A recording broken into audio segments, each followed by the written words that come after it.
Welcome to the AA Sports Podcast, minor league feel with major league discussion. Here are your hosts, Alan and Alan.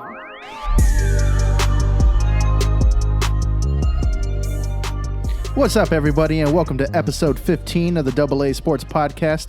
We are your hosts, Alan and Alan. What's up, everyone? So, we're at day 25, 6, Is that 7. what it is? I know NBA the other day was finally a month after they stopped games, so we've been a month in from that. Wow. So, yeah, man.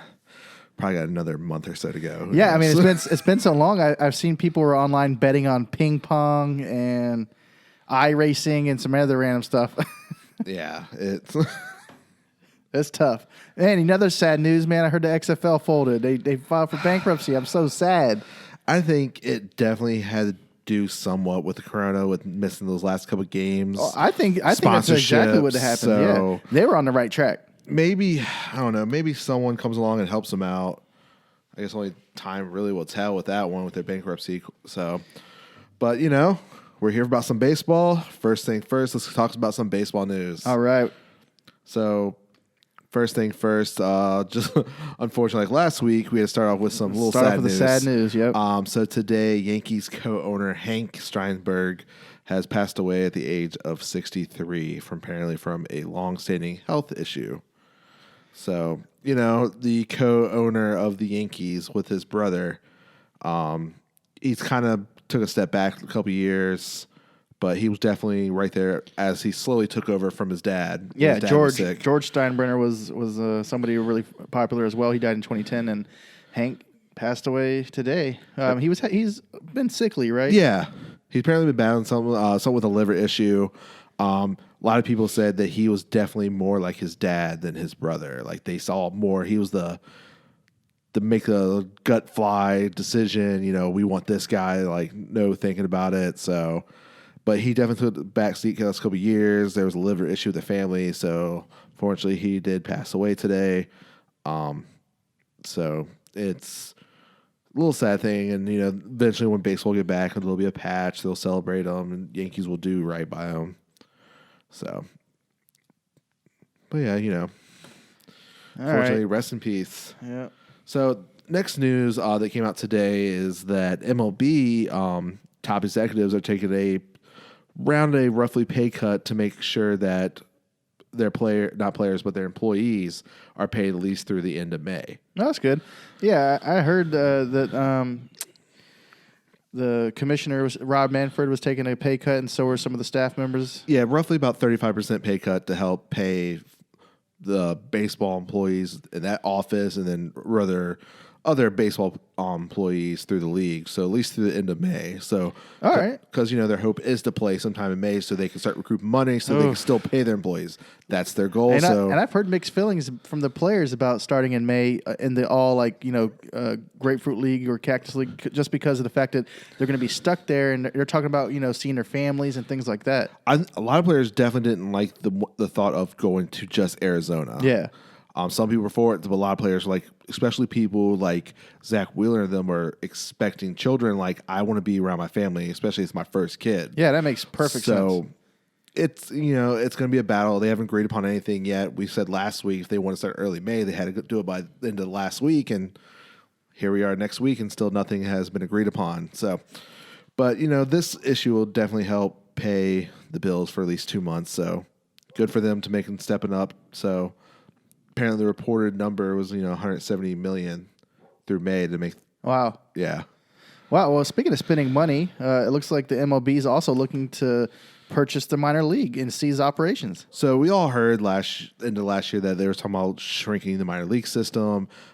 Baseball and the minor league system are in negotiations. Well, it put on hold because the whole, COVID-19 pandemic. But now they're getting ready to start renegotiating, and it has came out that baseball is really to seize the whole operation. Yeah, and it looks like they're restructuring a plan to do so. Yeah, so there's a 50-50 chance of even maybe the minor league system even surviving after this. Man, that would be crazy. So this might actually help the upper hand with maybe MLB do season it now, if that is the case. So then But Well, like you said, some of the minor league teams were on the chopping block. Yeah. And those include the Staten Island Yankees and our Rumble Ponies. yeah.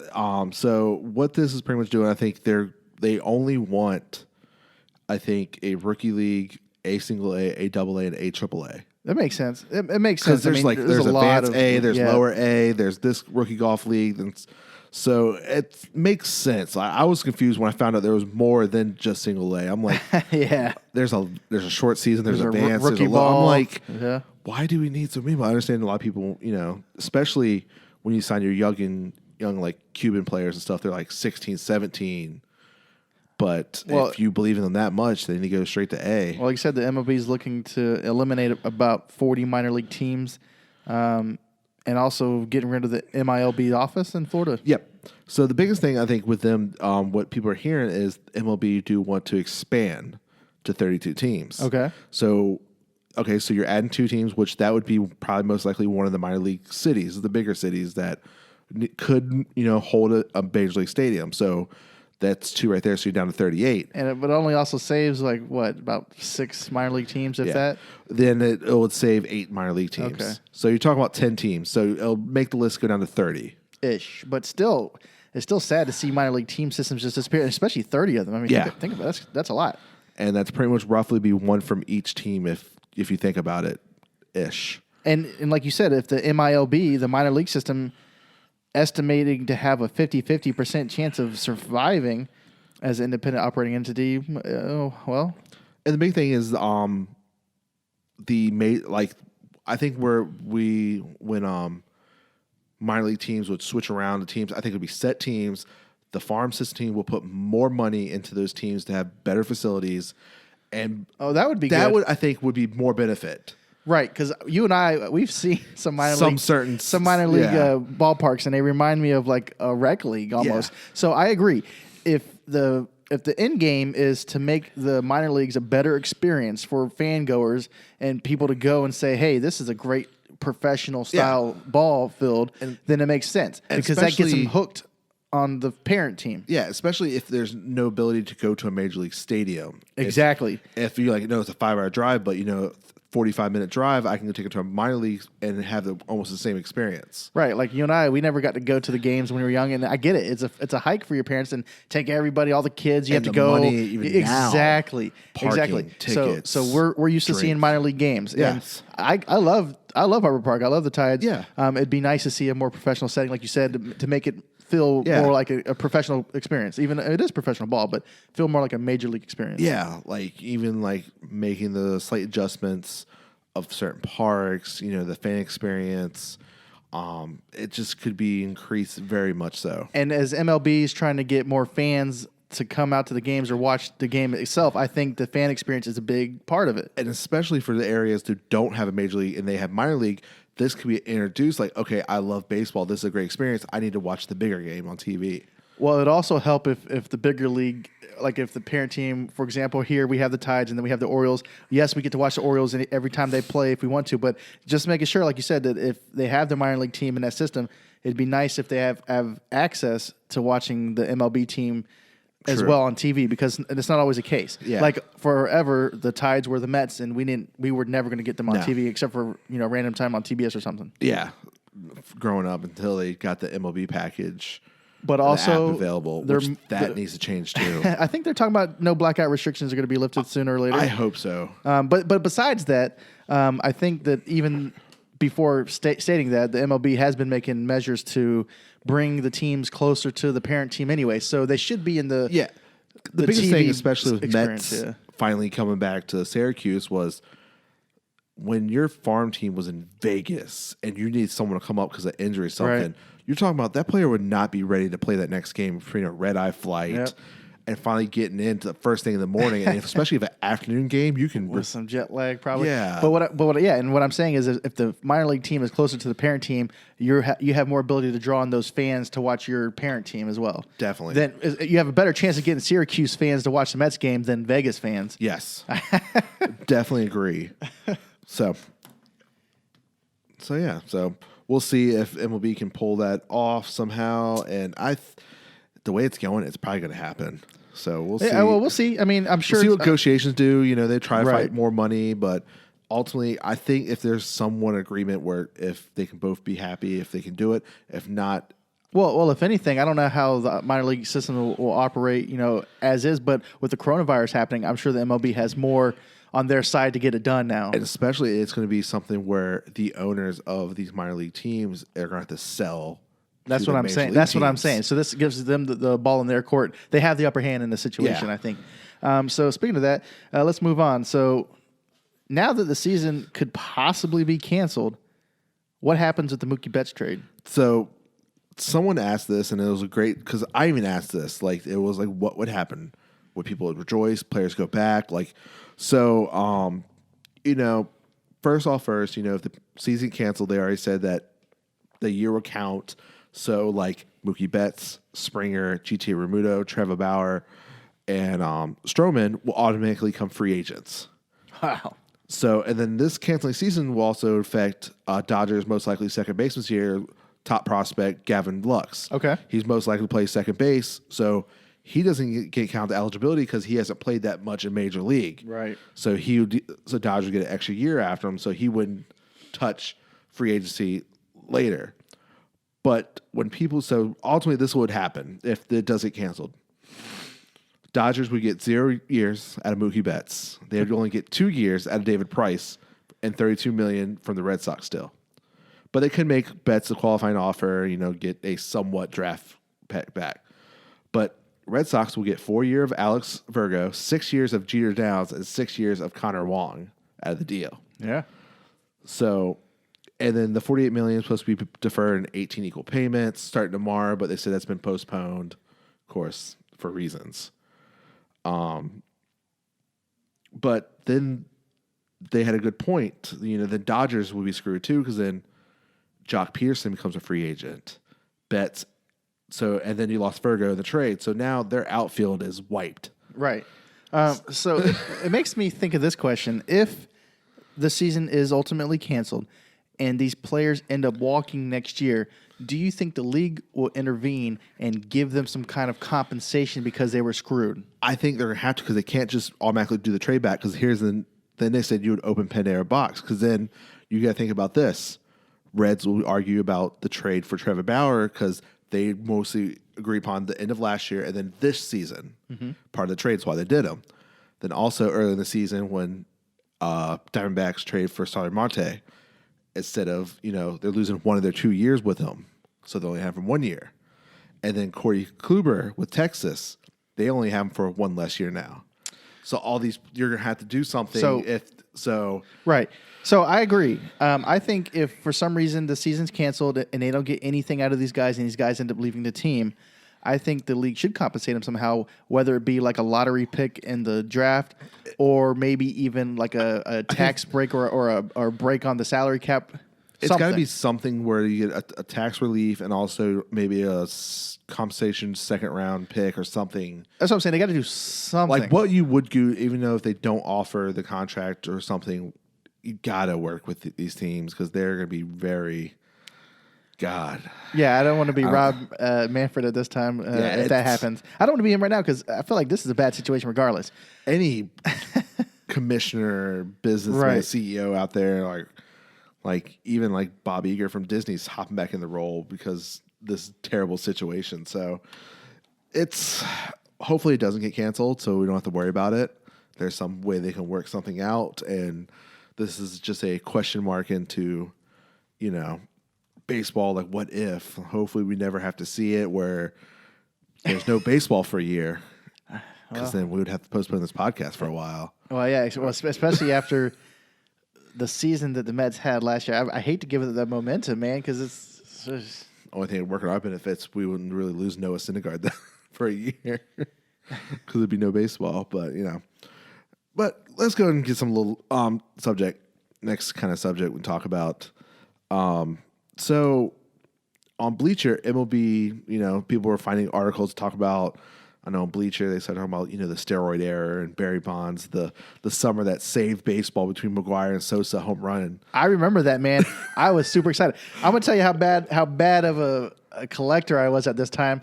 What are we? We were about 10 years old, I guess, 10 or 11 years old, Yeah, probably in we '98 were. or something. Yeah, it was 98. And I remember it because one of my favorite players as a minor league was Benny Agbayani and Jay Payton, and those guys were on the team. But besides that, that was the year, or that was about the time. Those were about the time when McGuire and Sosa were going back and forth and just racking up home runs. And I remember it like it was yesterday.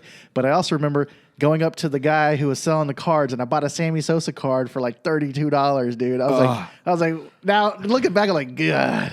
Only thing I remember the guy from Harvard Park getting cards and stuff was His daughter was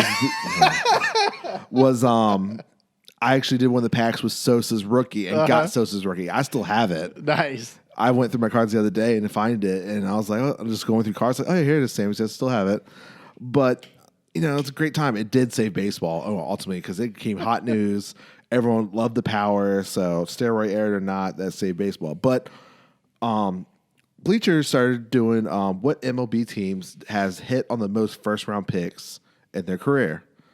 They did by 10-plus career wars, and then 2+ WAR projections for 2020, and then what kind of top prospects they have for this year in the 100 prospects. All right, cool. And they also talk about their top hits. So let's start it off with number 30. We'll talk briefly about 30 through 11, then we'll go detail the top 10. Sure. So 30, we have Cleveland Indians, 14.3%. Yeah, and I like their top hits, though. Yeah, of course, Manny CeCe, Ramirez, that's great. And Lindor. CeCe Sabathia, Greg Swindell, Francisco Lindor, and Charles Nagy. Great. And then the next one on number 29, Wow. I laughed because, and it makes sense because they don't draft well. They purchase their players. Yeah. They buy their so team. Yankees at 29 at 15%. Of course, their top hit is Derek Jeter. Of course. And Thurman Munson, Carl Evett, and Scott McGregor. And then Aaron Judge. Aaron Judge, of course, Aaron Judge. But it's funny because you think a team that's so good that always wins the titles, what is it, 27? You guys know, you guys keep count. You tell me. I'm just saying, if they got that many rings, you would think they can get some good scouts out there to look at some guys and get some good picks. Maybe it's because they're always in the top, but still, you're going to get a good pick first round or second round. And then remember, the team in the 90s was because when Steinberg got suspended and someone stepped in and made those draft made picks, the best. Yeah, see, this is crazy. Got rid of and then the funny thing when they the Yankees failed to sign 2 first-round picks in 98, Mark Pryor, and then Garrett Cole in 2008 out of high school. That's nuts. They're doing something wrong there. They need to readjust their thinking. Yeah. So Padres had 16.9%. Okay. Their top hits was Dave Winfield, Derek Lee. Wow. Okay. Andy Beans, Kevin Reynolds, and Shane Mack. Okay. Joey Hamill at number 891, Derek Lee 1493, and Dustin Hermanson at number 3 in 94 gave the Padres 3 straight first round hits in the early 90s. Wow, they haven't done much since then, but their No. team has still been pretty decent. But if that's their hits, they've been out of it for a little while. Yeah. So I think that's why that GM out there is getting that heat because they haven't done well, and we'll see. Ooh, So I next like at the 27. 27, Colorado Rockies, of course, a younger team, so they don't have a real big, percentage-wise. But the their hits they have they are did. Spot on. Yeah, Todd Helton, Troy Tulowitzki, Tulowitzki. Trevor Story, Jake Westbrook, and Kyle Freeland. All right. So, you can't really, Todd Helton finished the second highest career WAR, the first-round picks from 95 draft trail, and only Roy Halladay. He went 8 overall, while Halladay went 17. So, good picks there, of course, with that young team. The number 26, we have the Pittsburgh Pirates. Of course, their top hit is Barry Bonds. Of course. Absolutely. Andrew McCutchen. That's fair. Jason Cadell, Richie Herbert, and then, of course, Garrett Cole. Yeah. So, Okay. And then now we're going to 25. All right, 25. We got the San Francisco Giants at 18.7%.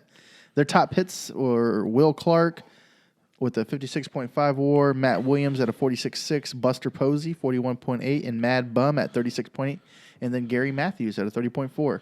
It's not bad, not bad. Yeah. Mad Bum and Buster Posey really good. Yeah, of course, the older team, so they had a more first-round pick. So, of course, and then next 2 teams are tied right now with Chicago White Sox and the Washington Nationals. The Nationals are very young, so I get it. But I always tell you this all the time. I love the way the Nationals draft. Yeah. We'll start with the White Sox. So White Sox, of course, they have Frank Thomas is number 1, Robin Ventura, Chris Sale, Harold Baines, and then Joey Gio Gonzalez. Yep. All right. And then Nationals, of course, Ryan Zimmerman is their top one. That was the first pick of the year, or their first year, 2005. They picked him, Tim Wallach. I don't remember that guy too much. Well, that was more with when those Expos. The Expos? Oh, well, see, that doesn't even count, man. Strasburg, Harper, and then Rendon. Yeah, think about that. These guys, okay, so their top hits, all but one have played on this team at the same time. And I remember when they drafted Steven Strasburg because he was hyped up. He was like one of the most hyped up drafts at the time. Like, no, it was him, then Harper back to back. That's what I'm saying. Like, you usually don't get excited about Major League Baseball drafts, but that year everybody was talking about Strasburg. Yeah, because that's what they helped that team. They made that miracle run to the World Series that year. And then me and Alan, we both knew Bryce Harper was going to be a good pick because we remember seeing him on ESPN, Sports Illustrated magazine when he was like 16, raking as a catcher. Yeah, it was the baseball Michael Jordan or no LeBron James. So he graduates a year early, joins a junior college just so he can get drafted earlier. Yeah. And yeah, man, and we knew that was back to back. We knew that was good. Yeah. That was set them up. So at number 20 we have another tie. We have the Atlanta Braves and the Cubbies and the Chicago Cubs at 19.4%. Of course, the Braves, their big hit is Chipper Jones. Yep, monster. Dale Murphy, jeez. Adam Wainwright, Jason Hayworth, and Bob Horner. All right, that's pretty good, man, if you ask me. Then the next one you said is the Cubs. They're also at a 19.4. Their top hits were Rafael Palmeiro. He's a beast. Yep. Josh Donaldson, Kerry Wood, Chris Bryant, John Garland. Yeah, really good guys. Yeah. So now we're getting our top 20. At number 20, we have we'll tie with the Cubs and Braves. Okay. Is the Dodgers at 19.4. Their, of course, big hit right now is Curtin Clayshaw.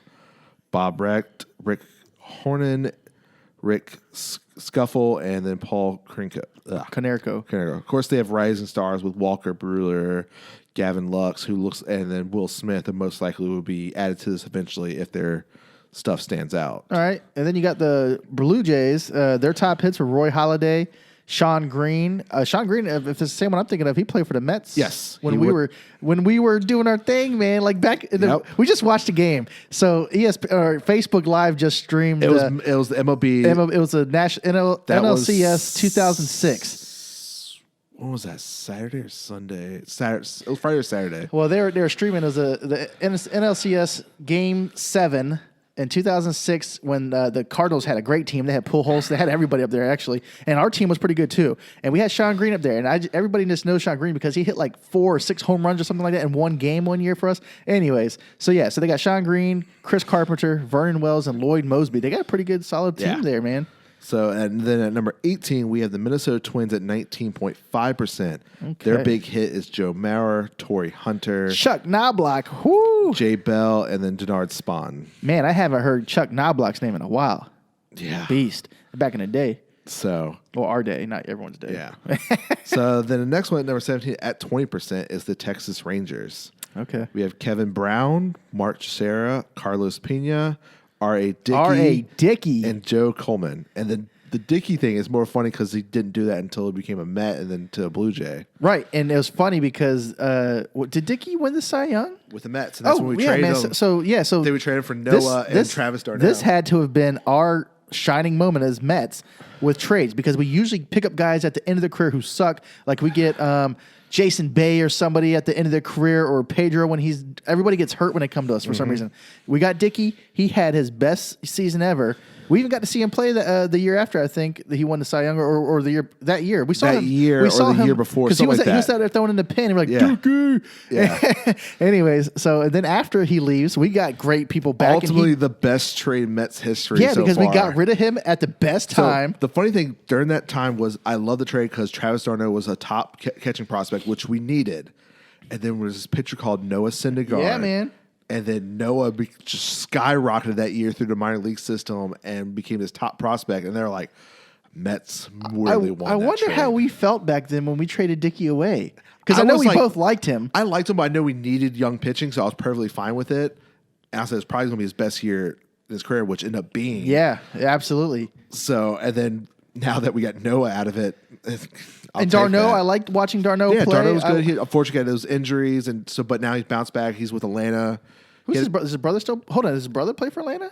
I know his brother played in our division at one time. They used to, but I don't think no more. Or was it Philly? Anyways, okay. Well, hey, that's pretty cool. All right, so next we have the Kansas City Royals at 20.3%. Ooh, I like the names on this one. They got Zach Greinke, Johnny Damon. You guys know you like Johnny Damon. Kevin Appier, Willie Wilson, and Alex Gordon. Yeah, solid team. All right, so the next one at number 15 is the Detroit Tigers. And I like their number one top pick because he's a ODU alumni. Yep, so Justin Verlander, Lance Parsons, Kurt Gibson, Travis Fryman, and then Rick Porcello. So, and then what the biggest thing is Verlander with their first pick in 2004 draft. And, of course, Padres wish they didn't select Matt Bush over Verlander at number 1 that year. So sounds like a NASCAR driver. Yeah. Of course, next one, number 14 with the Angels. Angels at 21.2 is, of course, their top hit is the Mike Trout. Frank Tanana. Troy Glaus, Jared Weaver, and then Darren Estrada. So, all right, well, good. That's good for them. All right, number 13, Philadelphia Phillies. They got my least favorite player in the whole world, Chase Utley. I hate that guy. Nicole Hamels, Lonnie Smith, okay. Greg Lewis, Luzinski. So John Stearns. All right. Yeah, Cole 2002, Chase Utley in 2000. Oh, yeah. So they had some bunch of hits there, and that's what made that team win in 08 because they had a bunch of. And then next is our favorite team, the Mets. The Mets at 22.1. So their top hit is Dwight Gooden, David Wright, Darryl Strawberry, John Metlack, and then Scott Kazmir. Mets, had number 1 pick 5 times. Joel Sprague be the number 1 hit. So, okay. Yeah. So, and then next, before we hit the top 10, is the Boston Red Sox at 22.1%. Their top hit is Roger Clemens. All right. Jim Rice. Nomar Garcia Parra. Hey. Bryce Huss. And then Jacoby Ellsbury. So, that's pretty good. Pretty good company. Yeah. And then I loved it when I watched this and said, okay, so 28 players were chosen in the first round of the 83 draft. Number 19 pick, Roger Clemens, finished WAR with the 139. The other 27 players combined for 56 WAR. Wow. Yeah, and it's crazy because I forgot Roger Clemens was that old. I was telling Alan, I was watching the 86 Mets plays, since we had the coronavirus, and they were showing the old games on TV, and it was like game 6 or 7, and all I know is Roger Clemens out there pitching against the Mets. It's crazy, man. That young rookie for the Red Sox. And then I see him again pitching in like 2001 or something. I'm like, holy crap. Dude's been around forever. All right, so let's go to the top 10 they had. Top 10, number 10, the Miami Marlins. Wow. So they got 22.2. Their career WAR people is Adrian Gonzalez, Josh Beckett, Christian Yelich, Charles Johnson, Mark Kotsley, and then, of course, Jose Fernandez. Yeah. And then, of course, they have a 2+, there's one of their pitchers this year. Andrew Hinton should get 2.9 this year. And then, of course, they have one big prospect at number 46. J.J. Bleday. So, a lot of those guys, somewhat made them win their World Series. Yeah, that they got. Yeah, so. I mean, Adrian Gonzalez is a great pick. He's one of the best first basemen I've seen, right behind Pujols and McGuire probably, but he's up there, man. But they have a solid rate, but they also has a lot misses. Josh Booty, Jamin Jones, Kyle Skipworth, and Tyler Noack all been missed for them. So let's go to number 9, Cincinnati Reds. All right. So they got a 22.4% of their hits. Their big hits for their careers is Barry Larkin, Gary Nolan, Todd Frazier, Jay Bruce, Bernie Cabo, Don Gullett, Yasmani Grandal, Mike Leach, Austin Kearns, and then Dan Wilson. And they got 5 prospects in the top 100 this year. Ooh-wee. So they have a lot of heat coming up. So, Barry Larkin spent all 19 years with the Reds. Gary Nolan, the big underrated part of the Big Red Machine, the open day starter. He won 110 games for him. So, all right. Well, hey, that's pretty good. The Big Red Machine, everybody remembers that. Number 7. We have a tie, which this team did not surprise me that they're on top of this list. 'Cause I feel like every year they got the top prospects. Yeah, So we have the tie. Tampa Bay Rays. The first one is Tampa Bay Rays. So the Tampa Bay Rays, they got a 10-plus career WAR 6. We got Evan Longoria, David Price, Josh Hamilton, Melvin Upton Jr., or we know him as BJ, Blake Snell, and Rocco Baldelli. That is a really good company right there, man. Yeah. And then they got 300 top prospects. And then, of course, they have the prospect this year, the number one, that should see some light of day in the next 2 years, most likely. So Look at their the Rays had a top 10 pick every year from 99 to 2008, including the number one overall 4 different times. They hit on 5 of those selections. That's pretty good. Pretty good odds. Evan Longoria, David Price, but madly missed on Devin Young and Tim Beckett. Number 1, wow. Whew. And Tim Beckham. Yeah. Wow.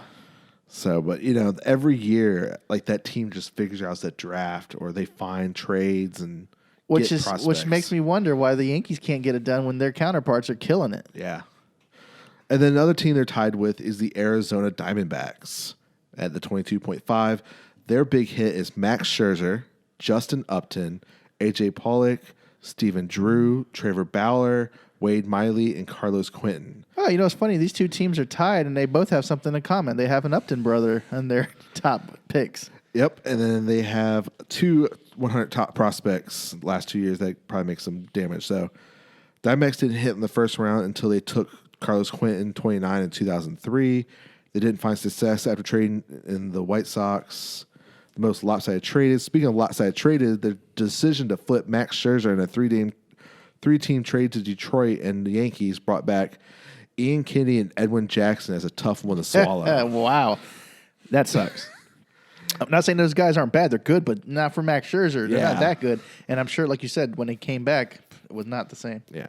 So at number 6, another team that always has a young team, drafts well, is the Oakland Athletics. Wow, they got a lot. Yes. So at 23.5%, they're 10-plus career WAR people. Here we go. Wow. So we have Reggie Jackson, Mark McGwire, Chet Lemon, Eric Chavez, Rick Monday, Barry Zito, Mike Morgan, Nick Swisher, Mark Mulden, Matt Chaplin, Sonny Gray, Walt West, Hilton Street, Matt Olson, Joe Button, Dan Ford, Addison Russell, and Cliff Pennington. And, of course, they have one big prospect that should see the light of day this year with A.J. Puck. Oh, speaking of that, like you said, they had Reggie Jackson, and that is the day. So, A selected Rick Monday with the first ever number 1 pick back in 1965. He wanted to hit 241 home runs, made 2 All-Star teams, and a solid 19 career. Reggie Jackson was the number 2 pick in the 66 draft. By 68, he was an everyday player in the majors. He hit 254 home runs, made 6 All-Star appearances with the A's, winning the AL MVP in 73. So during the Moneyball era, they had 7 of the first 39 picks, and only hits from that group was Nick Swisher, Joe Belton, and Mark Trent, who respectively had 7-year careers. So okay. All right. Well, number 5 is a new team we love to hate, the Houston Astros. And they have 23.9% hit rate, and they have a pretty good squad as well, yes, obviously. So let's see. They have Craig Biggio. They got Lance Berkman, Billy Wagner, Floyd Bannister, George Springer, John Mayberry, Carlos Carrera, Alex Bregman, J.R. Richard, Phil Nevin, Jason Castro, and Todd Jones. And what's crazy about this one, they got Billy Wagner up there. Billy Wagner wasn't even scouted in his home area where he grew up. They didn't even scout the guy. Yeah. So, Craig Biggio was selected 22 overall in the 87 draft. The same year, Griffey went number 1. Griffey's the only other player in the first-round class that had more WAR than Biggio, who racked up 3,060 hits in 20 seasons on the way to Hall of Fame. Oh, man, those are great. So remember this when this happened. Despite whiffing on Mark Appel, the number 113, failing to sign Brady Anchor, number 1 in 2014, Astros still be able to build around a World Series winner, and chose Alex Bregman to pick they would have received following from the Anklin not signing. Wow, that's pretty good. They got Alex Bregman instead. It's probably a way better deal. And they cheated their way to the win, but hey. So we have number 4. We have the Baltimore Orioles. Wow. So here we go. They had 25% hit on their first-round picks. Their big one is Mike Messina, Bobby Grinch, Manny Machado, Nick Markakis, Brian Roberts, Jason Worth, Ben McDonald, Matt Wieters, Pete Harsness, Rich Dower, Greg Olson, and Kevin Olson. Kevin Gosman. Gosman. Of course, Bundy is projected WAR, but he's not with the team no more, so I don't know why they didn't have him up there. And then, of course, they have a bunch of young prospects to come by. Wow, they might have been number one if they could have kept this up, because I feel like lately their team hasn't been nowhere near that good.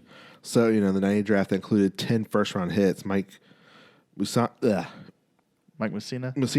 and Chipper Jones were the clear standouts of that draft. Absolutely. While Jones went number 1, 18 teams passed on Mike when he finally got selected number 20. And then the 2010 standout, of course, Bryce Harper went number 1, Manny Machado at number 3. For now, both chasing Chris Sale, the only better WAR from that 2010 draft. Wow. So, very, very good. So, now the top 3. Number 3, the St. Louis Cardinals. Whew. All right. Yeah, so the St. Louis Cardinals, their hit rate's 27.4. Let's go through the names of these guys. Most of these guys, I feel like, just skimming through it, look like a bunch of older players. Definitely their highlights in their older days. Yes. Right. So we have Ted Simmons, J.D. Drew, Andy Van Slyke, Brian Jordan, Gary Templeton, Lance Lynn, Terry Kennedy, Adam Kennedy, Matt Morris, Colby Rasmus, Leon Durham, Colton Wong, Dimitri Young, Luis Alicia, Joe McGrain, Adam Ottavino, and Todd Worrell. Wow. And of course, they have 2 projected WARs this year. Of course, the young guy, Jack Flaherty. Yeah, man. And the, Marco Gonzalez and Luke Weaver this year. Weaver. And they have 300 prospects that most likely will sometime either this year or next year contribute to the team. No team had more first-round picks over the years than 84 made by the Cardinals. Fact that they checked in at number 3 on the list with the largest sample size. Okay. So that when you're a very older team and you have the picks, they're definitely going to be up there. Absolutely. So then we have number 2, the Milwaukee Brewers. There is a 30.2% hit ratio. They got a bunch of older guys up here, too. Exactly. So Robin Yount, Paul Molitor, Gary Sheffield, okay. Ryan Braun, Daryl Porter, BJ Sherhoff, Prince Fielder, Ben Sheets. Where am I at? Jeff Jenkins. Oh, yep. Gorman Thomas, Dan Plzik, Carl Edler, Brett Lowry, Jake Odorizzi, Ricky Weeks, Mitch Weeks. Hanger, and then Bill Spears. They have 2 plus projected WAR this year, and I think no prospects. Yeah, no prospects. Okay. So a lot of older teams. Brewers are the only team without a top 100 prospect. Wow. Probably because they had to trade him to Miami for Yelich and all those stuff they did. Wouldn't surprise me. I guess Keston Hiura is not considered a prospect, or not anymore. Yeah, that's probably why. Oof, man. All right. Well, then we got our number 1 team. Interesting. Seattle Mariners. Wow. So their hit rate is 33.3%. And, this is still a not young team, but younger of the teams. So here's their big hits. Alex Rodriguez, Ken Griffey Jr., Adam Jones, Tino Martinez, Mike Moore, Dave Henderson, Jason Varichek, Bill Swith, Jose Cruz, Gil Meese, Matt Thorne, Spike Owen, Brandon Mao, and then Sean Etz. They have 2 top 100 prospects. They'll probably most likely a year or 2, but Mariners had a terrific run in the 80s. Mike Moore, Spike Owen, Bill Swith, Ken Griffey, and Tino Martinez. Yeah, man. That's the part of the team that should have won a World Series and never did. Who are you telling? Oof. And then, they selected Alex Rodriguez in 93, Jason Varichek in 14, 94, and then Jose Cruz, number 3 in 95, and then consecutive first-round picks in the 90s. With 2 all-time greats and the impact players behind them, it's not surprised that Mariners claimed the number 1 spot. So that is a top 1 hits, and I don't say a lot of them surprised me. Not really. No, I'm not surprised. It's pretty interesting, though. Yeah, it was a very interesting list to go through to see some of these players and some of these names. Name some of these guys you haven't heard about in a while, like Tino Martinez or Ricky Weeks. And then forget that, like you said, like Max Scherzer was with the Diamondbacks and traded for one of the lopsided trades. Wait, what year did he get drafted for the Diamondbacks? I'm just wondering, did he have a chance to play with Randy Johnson? Maybe. I'm trying to think when that trade happened. Edwin Jackson, God, he's up there. So those were probably the prime of his career. I think Max only played like a year or two with Diamondbacks before he got traded. So they really didn't see his potential. It's just, ugh. All right. So, all right, we're going to take a quick little pause for our sponsor. We'll be right back. All right, everyone, welcome back. So now it's time to a little bit Mets news. Fortunately, the first thing is a little sad.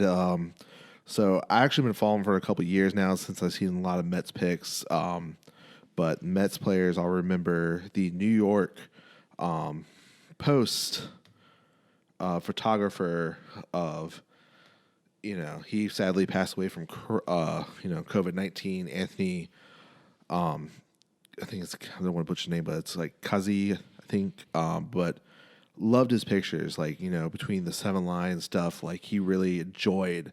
And then the stories that some of the Mets players said, and even not even Met player no more, Zach Wheeler, how friendly he was. Like he told Zach when he got engaged, I'm going to take your engagement photos. He drove an hour on his day off to take the photos of Zach and his wife. And a lot of players do remember him. Apparently he's a great guy. A lot of people said, Noah said, he's devastated. Anthony was one of the best in the business, true professional. He was kind, genuine, good personal friend. Everyone who knows him is going to miss him. The brief time with Marcus Stroman, one of the most genuine guys in the game of baseball. Brought nothing but positivity vibes every day. May your soul rest in peace. All right. Yeah. Well, it's, and it's just sad. I saw actually 2 weeks ago, he posted that this is no joke. He was on a ventilator, and then the news broke Sunday night. I was like, damn. So yeah, man, it's crazy because a lot more people are hitting closer to home are starting to get it too. Yeah. Like I know some people that are working in the healthcare industry, and they've been washing their hands, taking their clothes off, doing everything they got to do, and washing it right away, and this and that, and they even got it. So it can happen to everyone. So don't take this lightly, everyone. Yeah, like this is we might be slowly flattening, but it's not going to go away anytime soon. All right. Well, so let's get some actually little Mets news. And first thing first is our former captain, a little in the news. David Wright. So I guess David Wright sees a lot of the captain in Pete Alonso. Yeah. I guess, visit during spring training, Wright was impressed with the sense of camaraderie in the Mets clubhouse, and that saw Alonso as a player around which seemed to gravitate to, like some of the other players. Our most visible Mets in recent years, there have been calls by fans to give the 25-year-old Alonso the team captaincy already. I think it's a little early. Me too. I think he's going the right direction, but if Wright sees it, I know I kind of see it a little bit. He's embraced the culture in baseball in New York, especially with his, like we talked about, his Instagram posts and stuff like that. Yeah, he's going the right direction, especially getting the captain's blessing, I think, is right. definitely. And like I said, it's pretty crazy to think, if you're getting a captain's blessing and you're a rookie, basically, and they all think you could be the captain, then you must be doing something right. And I think I get it. I mean, he's young, he's bringing the energy, and he's trying to ramp up the fans. He's trying to get everybody involved in believing what the Mets believe. Yeah. So we all know he's doing the right direction.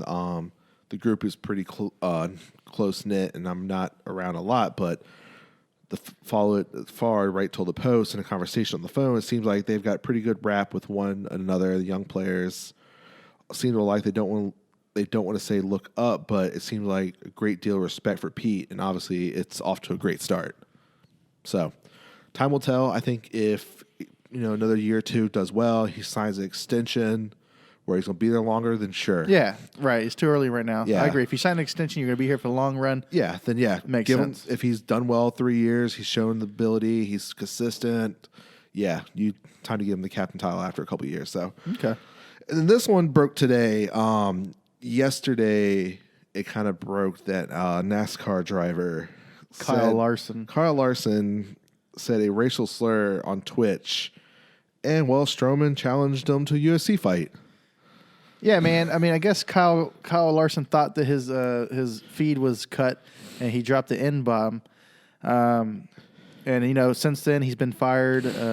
He got suspended first, then he got fired today. He's got to go through sensitivity classes.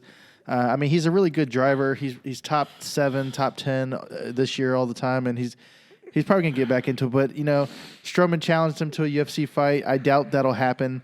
My only thing is that Kyle Larson's given us half Japanese Americans a bad rap because he's half Japanese, so am I. So it's not a good look, man. So Turman tweeted this. He should never be allowed to race again in NASCAR. He said that sloppy word that's your apology doesn't matter. Post-career, I'll fight you, man, a UFC charity event. He needs his ass beat. Would love to hear him say the word in the octagon. So, at first, I'm like, what did he really say? Then when I watched the clip, I'm like, bro. And then when he said apparently but still, come on. I haven't seen it, so I can't. Yeah, speak on that. It was Saturday night. He apparently didn't think he was on, but whatever. So that's it. Quick little Mets news. There's really not going to go horsing on much in baseball. Yeah, there's not much going on. We're trying to make it happen, though. So then the next one, literally, I think the day after we recorded last week's episode, this broke, and I'm like, this is going to be the major discussion next week. Yeah, it's definitely interesting to think about. So, last week we talked about, baseball considering doing everything in Arizona. I think it was going to be tight. We both agreed on that. Well, now came a day later that they're now considering realigning MLB for the season in Florida and Arizona as the Cactus League versus the Florida Grapefruit League. And then there would be the divisions not like they were. Yeah, so this would make it interesting because, we're so used to seeing the game played one way, the teams playing against each other all year long. Well, if they change it up and they get the Grapefruit League versus the Cactus League, this puts a wrench in a lot of people's plans. A lot.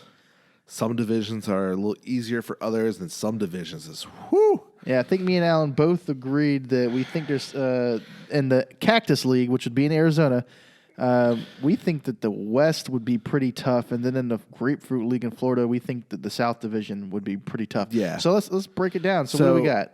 So I think this makes the most logistic sense, trying to have 30 teams in one location.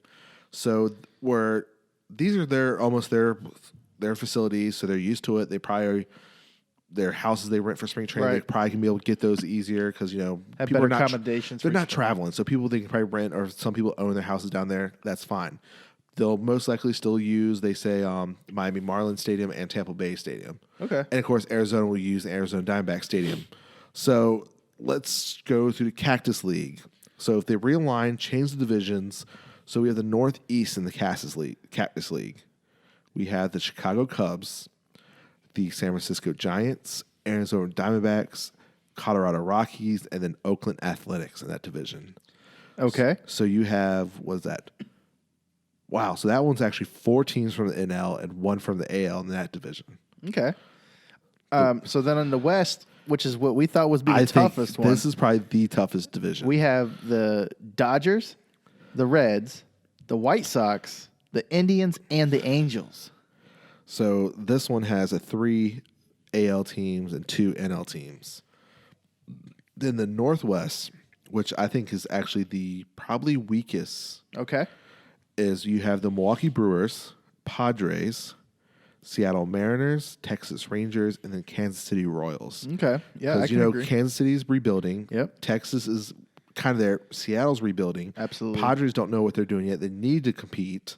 And then Brewers. So, yeah.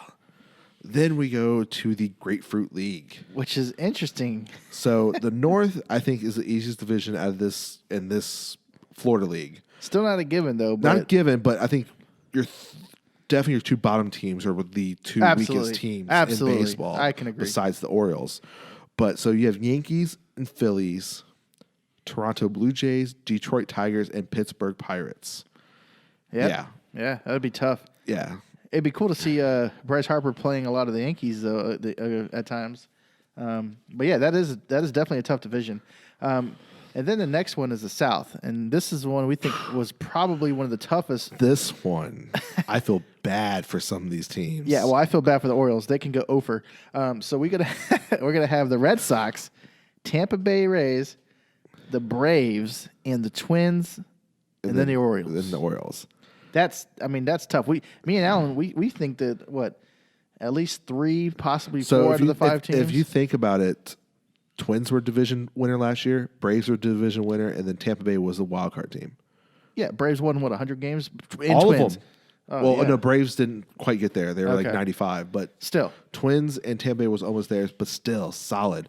And then it's our division that the Mets are in. I think it's probably even close to being harder if you think about it between last year's team. You had 3 out of the 4 championship teams at the Final Four in this division. You have the Washington Nationals and the Astros, of course, in the World Series. But this is the funny thing. Remember, they share a spring training facility. Yep. And then you have the Mets, the Cardinals, who, of course, Nationals beat to go to the World Series, and then the Miami Marlins. Yeah, that's crazy, man. The only good thing I see coming out of that is that we get to boo the Astros even harder. But you're right, man. That's tough. You got 3 really solid teams in the division with us. Yeah. The other thing I thought is pretty cool, though, is that the Mets and the Yankees are in the same division, basically, or the same side. So So they'll play more. That's what I'm saying. That's the same thing. And the Red Sox and the Twins. It'll be interesting to see these teams that don't normally play each other a lot. And it's one thing I heard people say there'd be a lot more Chicago's games because White Sox and Cubs are in the same. Yeah. So they'll get to play more to kind of get that rivalry maybe started again. So it'd be cool because you're going to see a lot of teams that may never even faced each other. Like some of these guys may never even face these pitchers, and now they're going to be playing against them. Yeah. So that'll make it interesting for sure. But what'll make it even more interesting is who's going to be in the playoffs.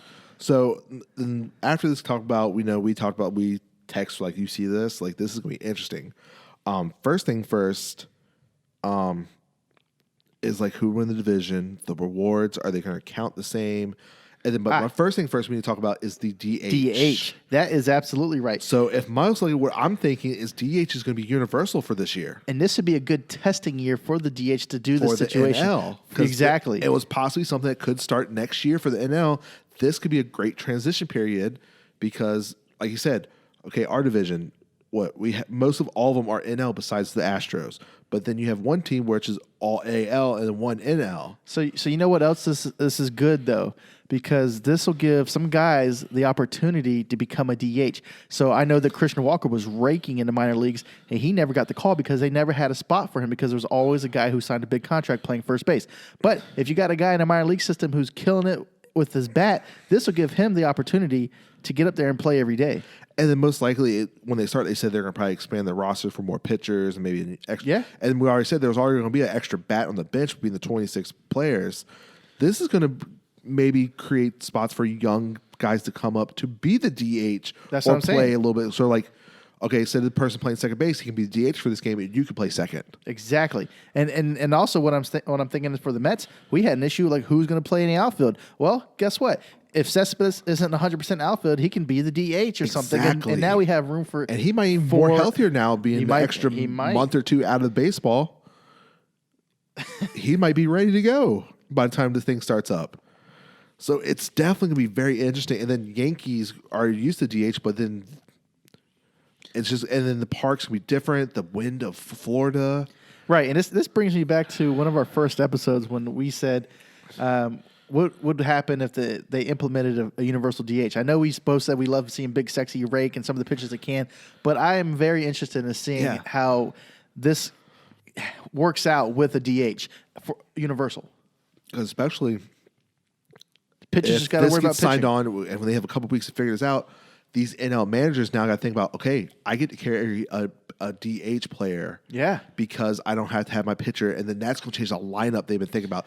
Probably most likely these coaches are thinking about their lineups right now, who's going to play against what, and then now they're going to be like, wait, we might get DH. Yeah, so we have 9 guys that can rake. We got one guy who, if he needs a day off, he can just be the DH, and he doesn't really have to. We don't have to lose his bat in the lineup. That's the big thing. That's the big key issue right here. So some of these, like this, will greatly affect the Dodgers because they've got so many bats and who's going to play what position. Now you have a DH, especially the young guys. They have prospects ready to go. Yeah, they can play and let the older guys DH for that game, or they vice versa.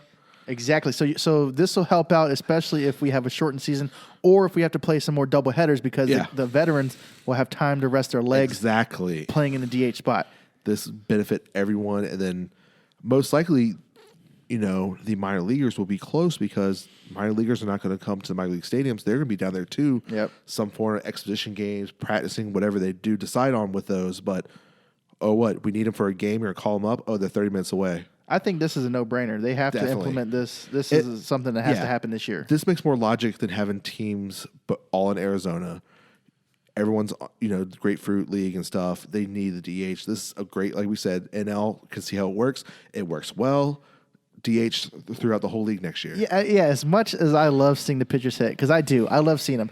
I do think that the AL has an unfair advantage because their pitchers don't have to hit. All they have to do is focus on pitching, pure pitching. That's it. They do their job. They don't have to go in there, stand in a plate, get 100-mile-per-hour especially ball whiffed by them. You want to come in the dugout. You want to see where those pitches went. You want to look at pictures, right? See where those balls were. You thought they were close, where they actually were. No, I got to go on deck because I got to hit next. Exactly. And the only advantage that the National League pitchers get is they get one extra strikeout most of the time when they face the pitcher. But I think they would much rather not have to worry about laying down a bunt and getting the last out and making their team lose, towards you can get a number 9 guy who can actually hit, and then that gives your leadoff guy a lot more momentum going into it. Also, I bet this will help baseball TV ratings because then it most likely might be more runs. Well, you have an extra bat. I think the way if they seriously start off this way, it's going to help out ratings a lot because you're having teams that have nothing to do with each other, no business being in the same division, playing in a division that's been created out of thin air. Yes, that's going to be crazy. Yeah, we are the we're the Florida Grapefruit champions. Yeah, exactly. we gotta raise the banner, man. Dude, just imagine seeing your banner, NL pennant, NL East champions, and then what you're gonna put? Grapefruit champions. Yes, think about it, and I think that has some more value to it at this point because if we are the Grapefruit champs, that means we went through Red Sox, we went through the Yankees, we went through Tampa Bay, we went through the cheating Astros and the Braves. I'm just saying, it has a little better ring to it. Yeah. And you know what's crazy to think about is could this mean that 2 AL teams could meet in the World Series or 2 NL teams? Ultimately, there's a good chance. Now that is also crazy. To talk about that. That's something interesting right there. I'm about to kind of do my picks real quick. And see what. So we got north, south, and east for Florida, and then we got north, east, west, and northwest. And then, of course, 2 wildcard teams because they're going to keep the same. There's no expanding playoffs this year. That's definitely probably next year. All right. Who are y'all picking this divisions? Please tell us. Who do you guys think are coming out of here? And do you think we're going to see an all AL or all NL World Series? Man, this South. I'm going to come back to you. Now, did they say that the divisions, the leagues, is this how they're going to do? They said they want to keep it to where the stadiums are, and these were all of them are closer. But what I'm saying is, are they going to go by the best records and then realign the AL versus the NL, or are they going to do it by division by league? By the league. Okay.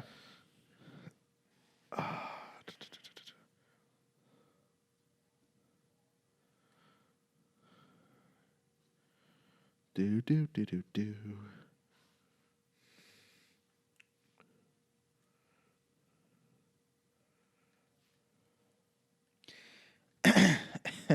So while Alan's doing that, let's see.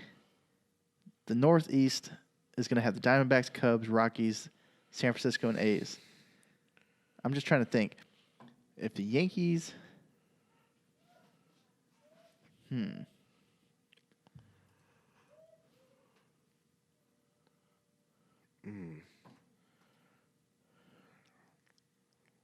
All right, well, let's start off, man. It's not that hard. Let's just throw it out there. All right, so what do you got? What do you want to start with?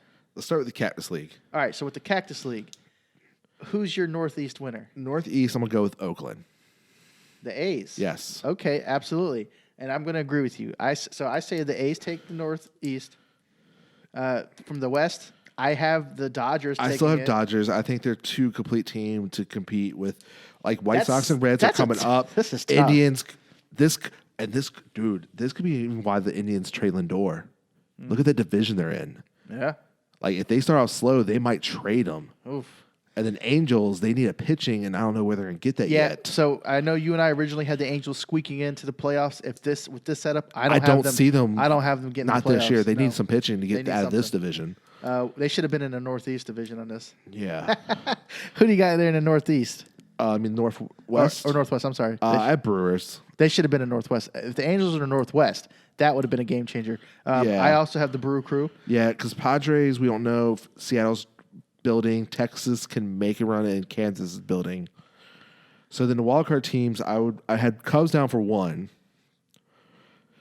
And I'm gonna put down the Diamondbacks for 1. I like the Diamondbacks. I was thinking maybe there might be 2 from that division. I'm not sold on the Cubs yet. I think the next one's coming out of the West.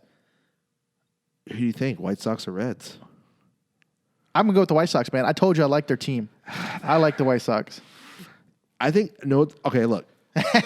I'll put down I think it's gonna be God. Dude, what happens if it's Cubs and White Sox for the wild card game? That'd be great. That'd be great for TV. Yeah. That would be good. Especially for Chicago. It's like both of them are because there's not a chance for them to ever play in the playoffs. I can see that. I can see Cubs and White Sox. Yeah. Okay. Like, if Cubs, Diamondbacks can be a possibility too somehow. I close, like that. But Cubs and White Sox, I can see that.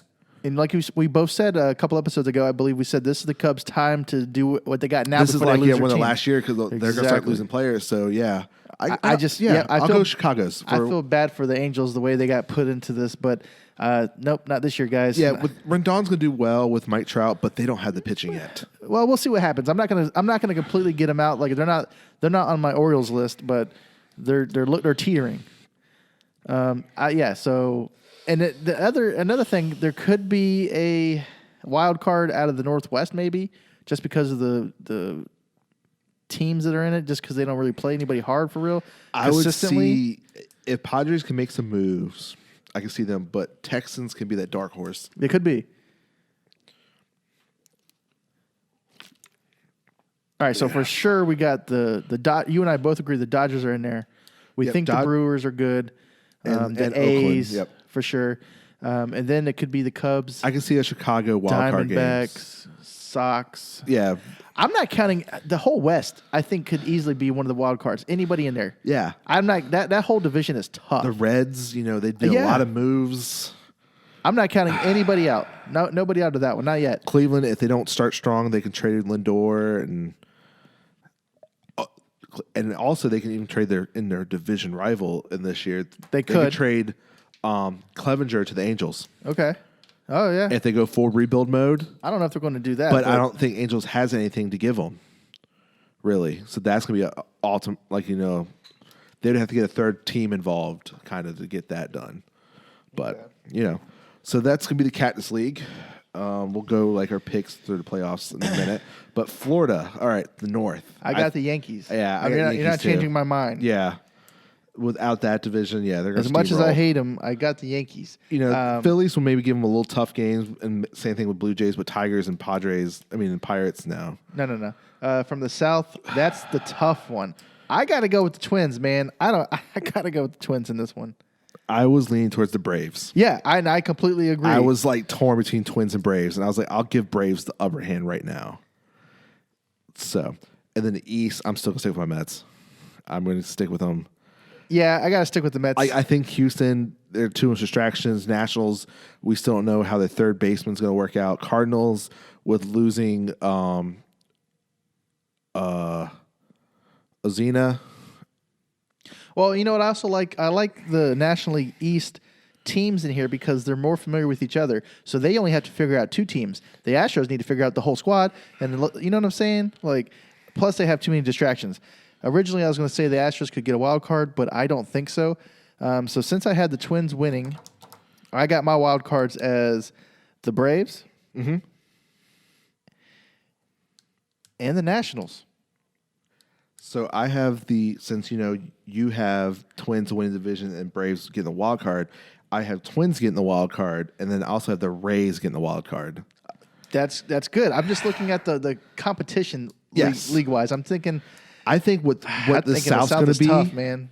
This South is going to be, I think, that's tough. Like the Central last year, where it comes down to last couple weeks. I don't know, man. I'm thinking that but I'm thinking everybody up here is going to be battling each other within that division. It's going to be tough to get a solid, good win streak going because they're all good teams. Yeah. That's why I'm giving the Nationals a benefit of the doubt because they got to steamroll the Marlins, and then we got St. Louis and the Astros. The Astros have some distractions. And then, of course, if they do this, is the biggest thing is, are they only going to play teams in Florida?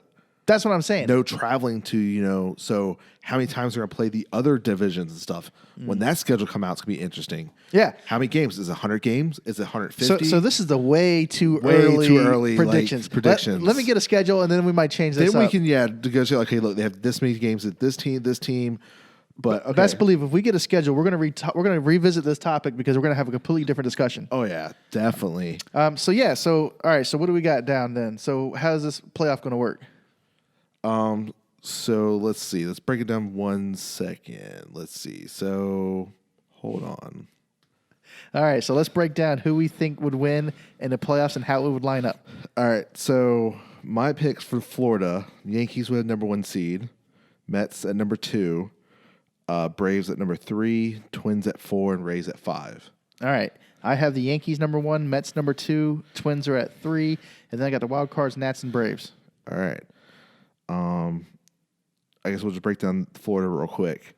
So, out of the wild card teams, I have the Twins winning. Okay. For mine, so they'll face the Yankees. Okay. And, of course, Braves and Mets will face each other. All right. And then who comes out? So, then I have Yankees versus Mets in the championship round. Who do you have coming out of that? I have the Mets coming out of that one. All right. Barely. So we're not too far from each other. Realistically, maybe I change this a little bit. But guess what? It's my show. All right, so I have Yankees against, wild card game. I have Nats and Braves. I got the Braves beating the Nats. Mm-hmm. I have the Yankees and the Braves. I got the Yankees coming out of that. Mets versus the Twins. The Mets win that game or that series. And then I got the Mets-Yankees. We're back to the Subway Series, well, in Florida, so I don't know what you call that. Yeah. And then I got the Mets coming out of that, too. Okay. So then the Cactus League, I have the Dodgers at number 1. I have Oakland at number 2, Brewers at number 3, Cubs at 4, and White Sox at 5. Okay. I got LA ranked number 1. I have the A's as 2, Brewers are 3, and then Diamondbacks and Sox are my wild cards. Okay. So then in the wild card game, I have the White Sox winning. Me too. So then they'll face the Dodgers, and then Oakland and Brewers would face. And then we're right here. We're on the same page. Then I would have the Dodgers and Oakland face each other. Okay, we're perfect right now. I got the same thing. And then I have Dodgers winning. All right, so you and I have the exact same So then picks. Mets and Dodgers for the World Series, whatever you would call it. But you know what? Okay, so who do you have winning? It'd be real close, but I think it'll go 7, and I think maybe the Mets could squeak it out. I think it absolutely goes 7. Somehow we get on a big hit streak game 7. We have a healthy lead. We win like 6-3. I wish that Noah didn't get hurt because a lot of people were saying it was going to be the NL pennant, possibly Dodgers versus Mets, before Noah went down. So we have an all NL World Series. Yes. And we have the Mets winning it all. And then next year we have them raise the banner of the Grapefruit League champions or the World Series. Well, both. Yeah. I'm saying both. Because we crushed the Grapefruit League and we crushed the World Series. So, hey. But, yeah, just the thought of when I was breaking it down that, in the Florida League Championship Series, you see the Yankees, which would have been the World Series matchup that we actually talked about maybe could happen this year. Yeah. Yeah. Oh, man. Either way, if we have a series where the Yankees and the Mets are playing each other, and then we have and just the think Mets about it. and the Dodgers. If you think about it, in the championship round, you have California teams versus each other and the New York teams facing each other. Yeah, man.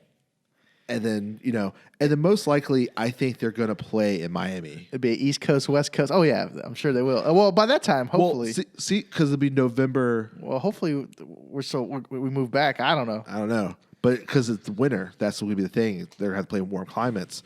So what I think they could do, if they want to do like two different roads, they could do Tampa Bay and Miami as the two different teams. They could. To switch it back and forth. I mean, but at that point, they're still playing at a neutral site.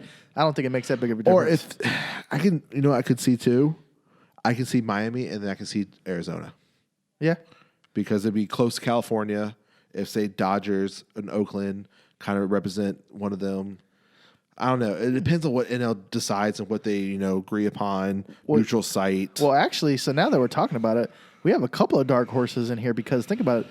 The Marlins and Tampa Bay are basically playing home games the whole year.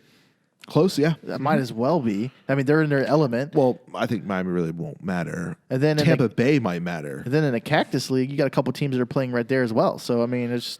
Yeah. Well, either way, it'd be fun to see this happen. If this scenario pans out anywhere, anything near this... And then briefly, we can kind of talk about the rewards. The MVP of the Grapefruit League, of the Cactus League. Oh, man. Cy Youngs. If you just look at the teams. I don't know, man. This is tough. So, like we said in the, just look at the list. Like, Yankees, Braves, Mets, Twins, and Rays for the Florida. Of course, you're thinking DeGrom, Garrett Cole for pitching wise right off the bat. We got a lot of batters in there, too. And then even Braves, they're young. With Max Fred and them, it's like, ugh.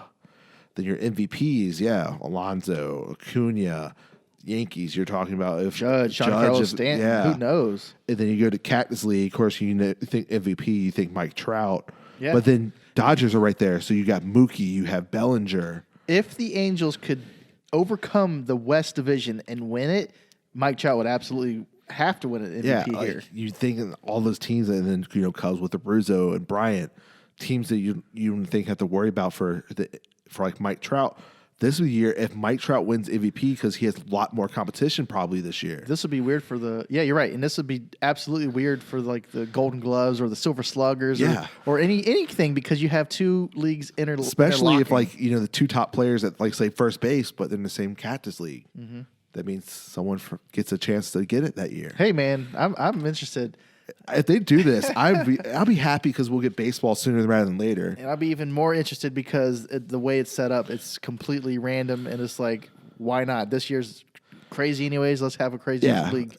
And then this could be where baseball can flourish for TV.